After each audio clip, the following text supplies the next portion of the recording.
ভিডিওতে আমরা সপ্তম শ্রেণীর তৃতীয় পর্যায়ক্রমিক মূল্যায়নের ভূগোলে ৬ নম্বর স্কুলের প্রশ্ন উত্তরগুলো আলোচনা করব। ১ রায় পৃথিবীর কক্ষপথটি হলো উপবৃত্তাকার। ২ মুক্তিবেগের মান ১১.২ মিটার পার সেকেন্ড। ৩ জলবিষুব বলে চিহ্নিত করা হয় কত তারিখকে? ২৩শে সেপ্টেম্বর।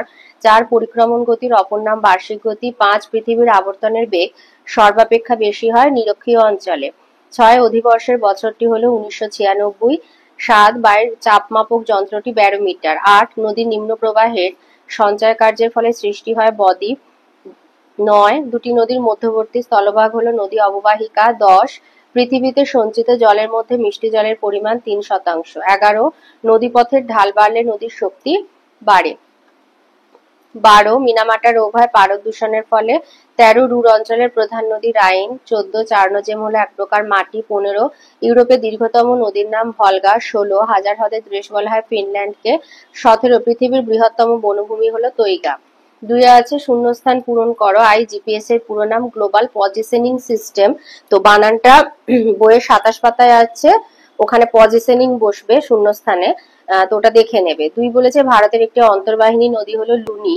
৩ ভূপৃষ্ঠ থেকে যত ওপরের দিকে ওঠা যায় বায়ুর চাপ তত কম হয়। ৪ তিব্বত হচ্ছে পৃথিবীর বৃহত্তম মালভূমি। ৫ কলকাতার অক্ষাংশ 22°34' উত্তর। ৬ ১ ডিগ্রি দ্রাঘিমার পার্থক্যের সময় পার্থক্য হয় ৪ মিনিট। ৩ দিয়েছে সত্য অথবা মিথ্যা লেখো। আইতে বলেছে অক্ষরেখাগুলো হলো অর্ধবৃত্ত, মিথ্যা। ২ সমুদ্রপৃষ্ঠে গড় বায়ুর চাপ ১০১৩.২৫ মিলিবার, সত্য। ৩ ভোপাল গ্যাস দুর্ঘটনার জন্য দায়ী গ্যাস হলো মিগ গ্যাস, সত্য। ৪ বর্ষাকালে বায়ুর চাপ বেশি হয়, মিথ্যা। ৫ ব্ল্যাকফুট রোগ হয় আর্সেনিক দূষণের ফলে, সত্য। ৪ আসি। ৪ আইতে বলেছে নিশীথ সূর্যের দেশ কাকে বলে? নরওয়ে। এটা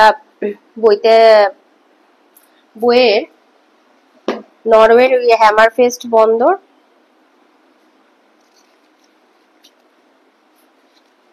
রায়মার্টিন আছে ৫০ পাতায়। এই যে নরওয়ের উত্তরে হ্যামারফেস্ট বন্দর, এই যে নরওয়ে বললেই হবে। ২ বলেছে একটি আন্তর্জাতিক নদীর নাম।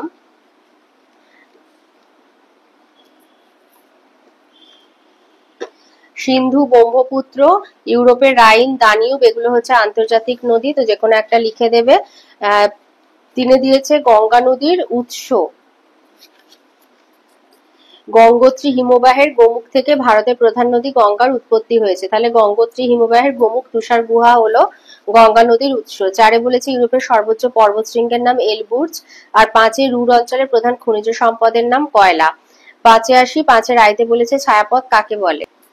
লিখবে অসংখ্য নক্ষত্র সমাবেশে ছায়াপথ তৈরি হয়। গভীর রাতে নির্মল মেঘমুক্ত আকাশে ছায়াপথকে ক্ষীণপ্রভ স্বচ্ছ আলোক বলয়ের ন্যায় দেখায়। আমরা যে ছায়াপথে বাস করি তার নাম আকাশগঙ্গা ছায়াপথ। আকাশগঙ্গা ছায়াপথের ব্যাস পায় প্রায় ১,০০,০০০ আলোকবর্ষ।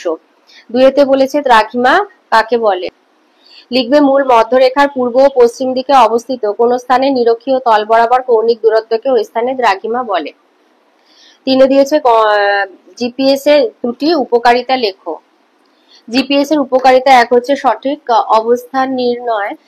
জিপিএস এর মাধ্যমে ভূপৃষ্ঠে যে কোনো স্থানের অক্ষাংশ, দ্রাঘিমা, উচ্চতা সহজেই পরিমাপ করা যায়। ২ হচ্ছে যানবাহন সংক্রান্ত তথ্য। জাহাজ, বিমান, এমনকি সড়ক পথে এই প্রযুক্তিকে কাজে লাগিয়ে যে কোনো যানের সঠিক দিশা অবস্থান নির্ণয় করা যায়। ৩ প্রতিরক্ষামূলক কাজ। প্রতিরক্ষা ক্ষেত্রে বিভিন্ন দেশের সেনাবাহিনীদের নিকট এটি একটি সর্বাধুনিক প্রযুক্তিমূলক হাতিয়ার। ৪ হচ্ছে জরিপ কার্যে। বর্তমানে পৃথিবীর কোনো অঞ্চলকে জরিপ করার জন্য শহর পরিকল্পনা এবং ইঞ্জিনিয়ারিং জরিপ কাজে মৌজা মানচিত্রের সীমানা নির্ধারণে জিপিএস প্রযুক্তি এক দক্ষ যন্ত্র হিসাবে কাজ করে। ম্যাপ প্রস্তুতিতে উপগ্রহ চিত্রের দ্বারা মানচিত্র প্রস্তুতিতে আজকাল জিপিএস পদ্ধতি গুরুত্বপূর্ণ ভূমিকা পালন করেছে। আবহাওয়া সংক্রান্ত তথ্য প্রদান। বায়ুমণ্ডলের আবহাওয়ার বিভিন্ন অবস্থা যেমন ঝড় বৃষ্টি, তুষারপাত প্রভৃতি সম্পর্কে যাবতীয় তথ্য দ্রুত আহরণ করতে জিপিএস পরিষেবার সাহায্য নেওয়া হয়।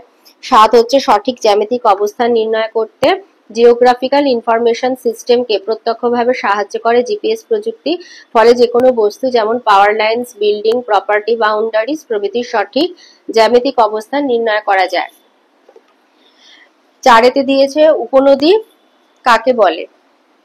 লিখবে উৎস থেকে সৃষ্টি হয়ে কোনো নদী যখন অন্য কোনো নদীতে এসে মেশে তাকে ওই নদীটির উপনদী বলে, যেমন যমুনা, গোমতী, ঘরঘরা, কোশি, গণ্ডক হলো গঙ্গার উপনদী। ৫ বলেছে জল বিভাজিকা বলতে কি বোঝো? লিখবে উঁচু পাহাড়ি অঞ্চলে যখন বৃষ্টি হয় সেই বৃষ্টির জল ভূমির ঢাল বরাবর বিভিন্ন দিকে বয়ে যায়, অর্থাৎ কোনো পাহাড়ের চূড়ার অংশটা বৃষ্টির জলকে বিভিন্ন দিকে ভাগ করে বা বিভাজন করে, তাই তাকে জল বিভাজিকা বলে। জল বিভাজিকার বিভিন্ন দিকে বয়ে যাওয়া জল একাধিক ছোট ছোট জলাধারার মধ্যে দিয়ে বয়ে গিয়ে মিলিত হয়ে মূল নদী তৈরি করে। 6 আয়তে দিয়েছে সূর্য থেকে পৃথিবীর দূরত্ব সবসময় সমান হয় না কেন?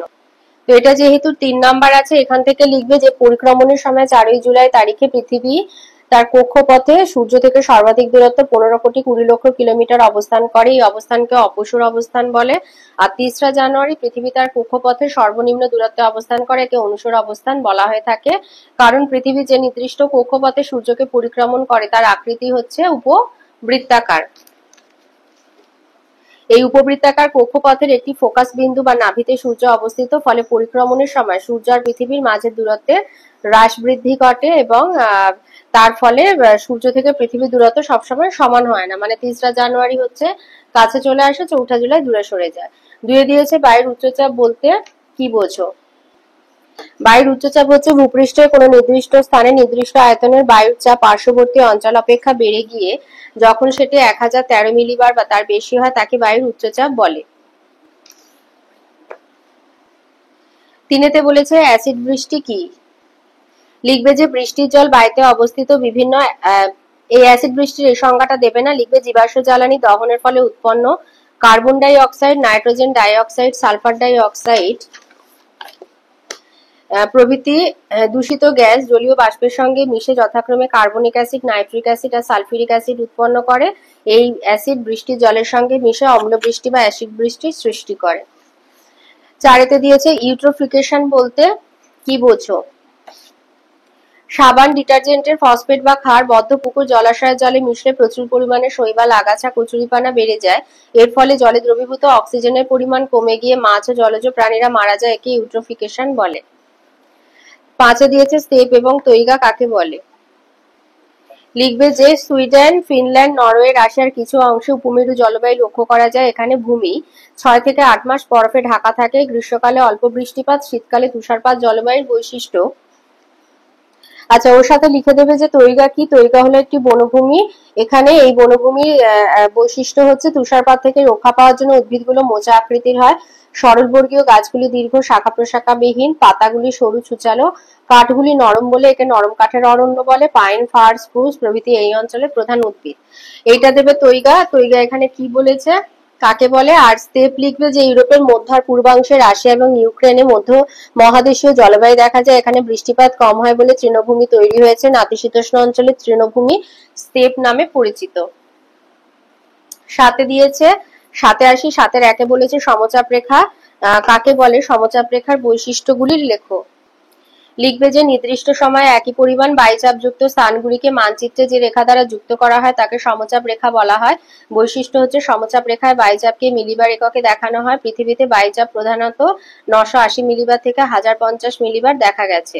2 হচ্ছে সমচাপ রেখার সাধারণত বায়ুচাপের পরিমাণগুলো গড় সমুদ্রপৃষ্ঠের বায়ুচাপের হিসাবে দেখানো হয়। 3 সমচাপ রেখাগুলো পরস্পরকে স্পর্শ বা ছেদ করতে পারে না। 4 সমচাপ রেখাগুলো যেখানে পরস্পরের খুব কাছাকাছি চলে আসে সেই অঞ্চলে বায়ুচাপের পার্থক্য বেশি হয়। 2 দিয়েছে অক্ষরেখা এবং দ্রাঘিমা রেখার বৈশিষ্ট্যগুলি লেখো। অক্ষরেখার বৈশিষ্ট্য 1 হচ্ছে পূর্ব পশ্চিমে বেষ্টন। অক্ষরেখাগুলি পূর্ব পশ্চিমে বিস্তৃত আকৃতি। অক্ষরেখাগুলো প্রত্যেকেই পূর্ণবৃত্ত। মান অক্ষরেখার সর্বনিম্ন মান 0 ডিগ্রি, সর্বোচ্চ মান 90 ডিগ্রি। সংখ্যা হচ্ছে নিরক্ষরেখার উভয় দিকে 1 ডিগ্রি অন্তর 89টি অক্ষরেখা কল্পনা করা হয়েছে। নিরক্ষরেখা সহ দুটি গোলার্ধে মোট অক্ষরেখার সংখ্যা 179। প্রকৃতি অক্ষরেখাগুলি প্রত্যেকটি দ্রাঘিমা রেখাকে সমকোণে ছেদ করে। 6 হচ্ছে সমান্তরাল অবস্থান। প্রত্যেকটি অক্ষরেখা নিরক্ষরেখার সমান্তরালে অবস্থিত। সেই জন্য একই অক্ষরেখায় অবস্থিত যে কোনো স্থান থেকে নিরক্ষরেখার দূরত্ব সর্বদা সমান থাকে। পরিধি হচ্ছে অক্ষরেখাগুলোর পরিধি নিরক্ষরেখা থেকে মেরু বিন্দুদ্বয়ের দিকে ক্রমশ ছোট হতে হতে অবশেষে 2 মেরুতে 2টি বিন্দুতে পরিণত হয়, অর্থাৎ অক্ষরেখাগুলির পরিধি সমান নয়। অক্ষাংশ হচ্ছে একই সমাক্ষরেখায় অবস্থিত পৃথিবীর সমস্ত স্থানের অক্ষাংশ সমান। মধ্যবর্তী দূরত্ব অক্ষরেখাগুলি পরস্পর সমান্তরাল হওয়ায় যে কোনো দুটি অক্ষরেখার মধ্যবর্তী দূরত্ব সর্বদা সমান হয়। দ্রাঘিমা রেখার বৈশিষ্ট্য 1 হচ্ছে বিস্তার। দ্রাঘিমা রেখাগুলি পৃথিবীকে উত্তর দক্ষিণে বেষ্টন করে আছে। 2 আকৃতি আর দৈর্ঘ্য। প্রত্যেকটি দ্রাঘিমা রেখা অর্ধবৃত্ত, দৈর্ঘ্য সমান। মান দ্রাঘিমা রেখাগুলির মান মূল মধ্যরেখার পূর্ব আর পশ্চিমে ক্রমশ বৃদ্ধি পায়। দ্রাঘিমা রেখার সর্বনিম্ন মান 0 ডিগ্রি এবং সর্বোচ্চ 180 ডিগ্রি। কৌণিক যোগফল প্রতিটি দ্রাঘিমার কৌণিক যোগফল 180 ডিগ্রি। প্রকৃতি দ্রাঘিমা রেখাগুলি পরস্পর সমান্তরাল নয়, দুই মেরুবিন্দুতে এগুলি মিলিত হয়েছে। 6 অক্ষরেখার সঙ্গে সম্পর্ক। দ্রাঘিমা রেখাগুলি অক্ষরেখাগুলিকে সর্বদা লম্বভাবে ছেদ করে। স্থানীয় সময়ের সঙ্গে সম্পর্ক। একই দ্রাঘিমা রেখায় অবস্থিত প্রতিটি স্থানে একই স্থানীয় সময় হয়। প্রধান রেখা প্রধান দ্রাঘিমা রেখা হলো মূল মধ্যরেখা, এর মান 0 ডিগ্রি। জলবায়ুর সঙ্গে সম্পর্ক। একই দ্রাঘিমা রেখার ওপর অবস্থিত বিভিন্ন স্থানের মধ্যে জলবায়ুর পার্থক্য লক্ষ্য করা যায়। 3 নম্বর বলেছে জল দূষণের কারণগুলি লেখো। লিখবে জল দূষণের উৎস তথা জল দূষণের কারণগুলি হচ্ছে, এক হলো গৃহস্থালী বর্জ্য পদার্থ। গ্রাম বা শহরের গৃহস্থালীর বিভিন্ন বর্জ্য পদার্থ যেমন দৈনন্দিন রান্না করা খাবারের পরিত্যক্ত অংশ, আনাজের খোসা, দূষিত বস্তু, শৌচাগারের মলমূত্র, সাবান, ফিনাইল, ডিটারজেন্ট প্রভৃতি নিকাশি নালা দ্বারা নদী, জলাশয়, ভূগর্ভের ভৌমজল প্রভৃতিকে দূষিত করে। এছাড়া হাসপাতাল, বড় বাজার, খাটাল থেকে নির্গত নোংরা জল ও দ্রব্য জল দূষণ ঘটায়। 2 হচ্ছে কৃষিজ সার, কীটনাশক সমূহ। কৃষিক্ষেত্রে ব্যবহৃত নানা জৈব রাসায়নিক সার, কীটনাশক, আগাছানাশক, ঔষধপত্র বৃষ্টির জলের সঙ্গে মিশে নদী, জলাশয়, ভূগর্ভস্থ জল বা সমুদ্রে জল দূষণ ঘটায়। 3 হচ্ছে কলকারখানার বর্জ্য পদার্থ। শহরের বিভিন্ন শিল্পকেন্দ্র বা কলকারখানা থেকে নির্গত রাসায়নিক আবর্জনা সমূহ যেমন অ্যামোনিয়া, ক্লোরিন, ফেনল, সায়ানাইড এবং বিভিন্ন ধাতু যেমন জিঙ্ক, তামা, পারদ, সীসা, ক্রোমিয়াম ইত্যাদি নালা নর্দমার মাধ্যমে নদী ও সমুদ্রে পড়ে জল দূষণে সাহায্য করে। 4 হচ্ছে তেজস্ক্রিয় বর্জ্য পদার্থ। গবেষণাগার, চিকিৎসা কেন্দ্র বা পারমাণবিক শক্তি উৎপাদন কেন্দ্রগুলিতে ব্যবহৃত তেজস্ক্রিয় রাসায়নিক পদার্থগুলি সরাসরি নদী বা সমুদ্রে গিয়ে মেশে। সমুদ্রে কখনো কখনো পরীক্ষামূলক পারমাণবিক বিস্ফোরণ ঘটানো কিংবা জাপানের ফুকুশিমা দুর্ঘটনার মতো বিপর্যয়ের ফলেও তেজস্ক্রিয় পদার্থ সমুদ্রের জলে মিশে জলকে দূষিত করে তোলে। ইউরেনিয়াম, থোরিয়াম, রেডিয়াম প্রভৃতি তেজস্ক্রিয় মৌলগুলো ভেঙে গিয়ে আলফা, বিটা, গামা রশ্মিরূপে তড়িৎ চুম্বকীয় তরঙ্গ সৃষ্টি করে যা জলকে দূষিত করে। 5 হচ্ছে খনিজ তেলের সমুদ্রে নিক্ষেপ। সমুদ্রে খনিজ তেল পরিবহনকারী জাহাজ বা ট্যাঙ্কারগুলিতে দুর্ঘটনা ঘটলে খনিজ তেল জলে মিশে দূষণে সহায়তা করে। 6 হচ্ছে তাপীয় দূষণ। বিভিন্ন শিল্প কারখানা, তাপবিদ্যুৎ কেন্দ্র আর পারমাণবিক বিদ্যুৎ কেন্দ্রে শীতলকরণের কাজে প্রচুর জল ব্যবহার করা হয়। শীতলকরণের পর ব্যবহৃত জলের উষ্ণতা বহুগুণ বৃদ্ধি পায়। এই উত্তপ্ত জল নদীর, হ্রদ বা সমুদ্রে নিক্ষেপ করা হলে জলের উষ্ণতা বেড়ে যায়। এইভাবে জলের উষ্ণতা অস্বাভাবিক বৃদ্ধির দরুন জলজ বাস্তুতন্ত্রের যে ক্ষতি সাধন ঘটে তা তাপীয় দূষণ বা জলের তাপীয় দূষণ নামে পরিচিত। 7 অ্যাসিড বৃষ্টি। বায়ু দূষণের কারণে বাতাসে ভাসমান nitrogen oxide, sulphur die oxide বৃষ্টির জলের সঙ্গে বিক্রিয়া করে যথাক্রমে নাইট্রিক অ্যাসিড আর সালফিউরিক অ্যাসিড উৎপন্ন করে যা জলকে দূষিত করে। আর্সেনিক দূষণ। মাটির অগভীর স্তর থেকে অতিরিক্ত জল অনিয়ন্ত্রিতভাবে তুলে নিলে মাটির নিচে ফাঁকা জায়গার সৃষ্টি হয়। ফলে মাটির স্তরে থাকা নানা রকম আর্সেনিক ও ক্লোরাইড যৌগ বাতাসের সংস্পর্শে এসে বিষাক্ত ধাতব যৌগ পদার্থ আর্সেনিক তৈরি করে যা নলকূপের জলের সঙ্গে মিশে জল দূষণ ঘটায়।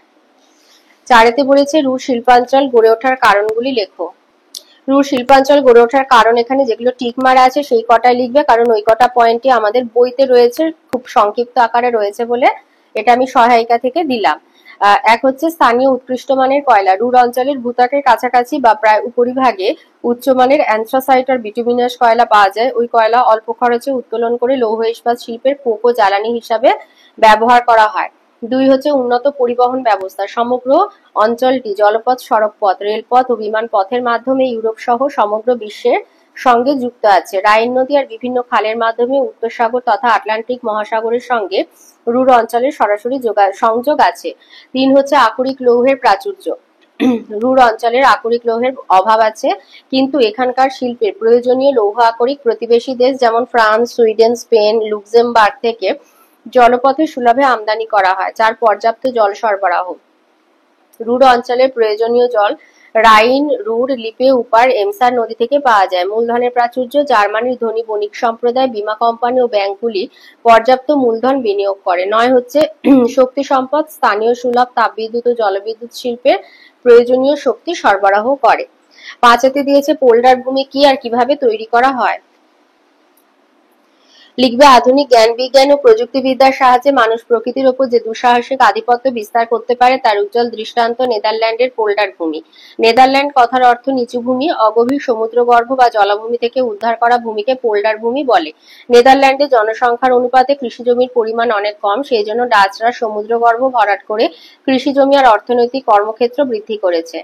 এবার বিভিন্ন পর্যায়ে পোল্ডার ভূমি সৃষ্টি করা হয়। সেগুলো হচ্ছে প্রথম পর্যায়ে উত্তর সাগরের উপকূল বরাবর নেদারল্যান্ডের বিভিন্ন অগভীর স্থান। প্রাচীনকালে মাটির বাঁধ, বর্তমানে বৃত্তাকারে কংক্রিটের চক্র বাঁধ দিয়ে সমুদ্রকে ঘিরে ফেলা হয়। এই বাঁধের ভিতরের দিকে জল নিকাশি চক্রখাল থাকে, যার মাধ্যমে ভেতরের জল পাম্প করে সহজে সমুদ্রে ফেলা হয়। দ্বিতীয় পর্যায়ে অতীতে হাওয়া কল, বর্তমানে বিদ্যুৎ চালিত পাম্পের সাহায্যে সমুদ্রের পলিযুক্ত ঘোলা জল বাঁধের ভিতরে আবদ্ধ স্থানে ক্রমান্বয়ে ফেলা হয়। অতঃপর পলি থিতিয়ে নিচে বসে যাওয়ার পর ওপরের স্বচ্ছ জল পাম্প করে চক্রখালের মাধ্যমে সমুদ্রে ফেলে দেওয়া হয়। এই পদ্ধতি একাধিকবার অনুসরণ করায় অগভীর সমুদ্রগর্ভ ভরাট হয়ে নিচু সমতল ভূমির সৃষ্টি হয়।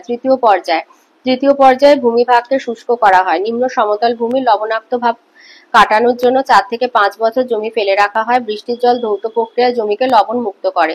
চতুর্থ পর্যায়ে এরপরে 5 থেকে 7 বছর ওইসব নিম্নভূমিতে হে, ক্লোভার, আলফা, বার্সিম, গামা, সাবাদিলা প্রভৃতি পশু খাদ্যের চাষ হয়।